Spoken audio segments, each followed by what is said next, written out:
سکھ اور دکھ اپنی تقدیر سے ملتے ہیں، امیری اور غریبی سے اس کا کوئی لینا دینا نہیں۔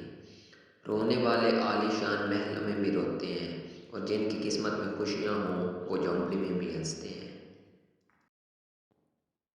اپنے بہن بھائی بھی اپنے نہیں ہوتے، یہ میں نے اپنے والدین کے بہن بھائیوں کو دیکھ کر سمجھا ہے۔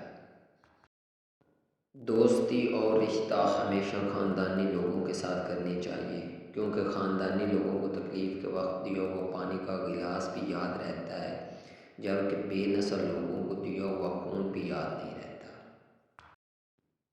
دوسروں کے اچھے ہونے کا انتظار مت کرو، بلکہ انہیں اچھا بن کر بتاؤ کہ اچھا انسان کیسا ہوتا ہے۔ لوگوں سے جتنی امیدیں کم رکھو گے اتنی ہی مایوسی کم ہوگی، کیونکہ ہمیں دکھ انسانوں سے نہیں بلکہ ان سے وابستہ امیدوں سے پہنچتا ہے۔ کسی کی میٹھی باتوں کا ہرگز مطلب یہ نہیں ہوتا کہ آپ اس کے لیے خاص ہیں۔ بعض اوقات کبوتر کو کھلانے کے لیے نہیں بلکہ اس کو پکڑنے کے لیے بھی دانہ ڈالا جاتا ہے۔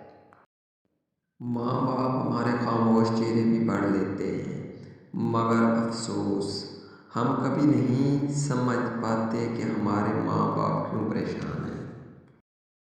اگر تم دولت مند ہونا چاہتے ہو تو سخی ہو جاؤ اور بانٹنا شروع کر دو، اللہ تمہیں وسیع عطا کرے گا۔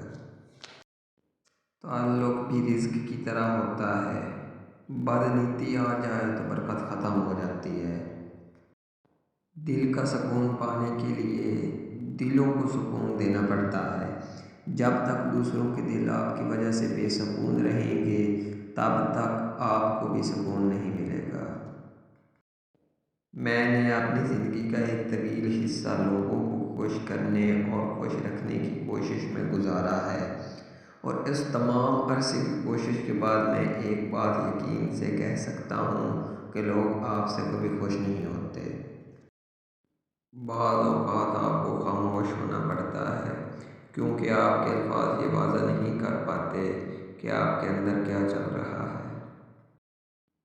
عظیم ہیں وہ لوگ جو دوسروں کے آنسوؤں کو مسکراہٹ میں تبدیل کرنے کا فن رکھتے ہیں۔